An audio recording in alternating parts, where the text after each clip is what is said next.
வீட்டில் ரொம்ப நாள் சும்மாவே இருந்த சாரியை விற்கலான்னு வந்திருக்கோம். வாங்க எவ்வளோ போகுதுன்னு கேட்கலாம். நான் ரொம்ப நாளாக இந்த துணியெல்லாம் வீட்டில் வேஸ்ட்டாகவே இருக்குது. இதெல்லாம் வச்சுட்டு ஏதாவது ஒரு 100-200 இருந்துச்சுன்னா பார்த்து கொடுங்கண்ணா. இது 9 கஜ புடவைங்க, பட்டு புடவை. இது 9 கஜ புடவைங்க. இது பழைய பட்டு புடவைங்க, முகூர்த்த புடவைங்க. இது வந்து சக்காடு புடவைங்க. 30-20 வருஷத்துக்கு முன்னாடி எடுத்துருப்பாங்களாட்டுருக்கு. பாவாடைங்க, பழைய பாவாடை. இது வந்து சார் எல்லாமே உரசி பார்க்குறப்ப ஒயிட்டு வந்துச்சுன்னா தான் சார் போகும். இது பூராமே ஒயிட் கலருங்க. இந்த மாதிரி ஒயிட் கலர் வந்தால் ஒரிஜினல் சருகுங்க.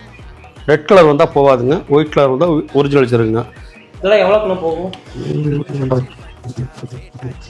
இது ஒரு 40,000 போகும் சார். இது எல்லாமே 40,000 போகுங்க. இது 40,000 இருக்குது சார். எண்ணி பார்த்துங்க. இதை வாட்ஸ்அப்பில் வந்துங்க புடவை நீங்கள் அனுப்புனீங்கன்னா கூட நாங்கள் அந்த புடவை இவ்வளோ ரேட்டு போகுங்கன்னு நாங்கள் சொல்லிடுவோங்க. நான் வந்து ஃபோன்பே கூகுள் பே பண்ண ஒருபாடு நீங்கள் எங்கள் அட்ரஸ்க்கு கொரியர் பண்ணிடலாங்க. நம்ம கடை வந்துங்க கோயம்புத்தூரில் இருக்குங்க, ஈரோட்டில் இருக்குங்க, திருப்பூரில் இருக்குங்க, சென்னையில் இருக்குங்க. கோயம்புத்தூரில் ஓப்ஸ் பஸ் ஸ்டாப்பில் பாரத ராஜா காம்பஸில் கடை இருக்குங்க. ஆண்டாள் பட்டு சென்டர்.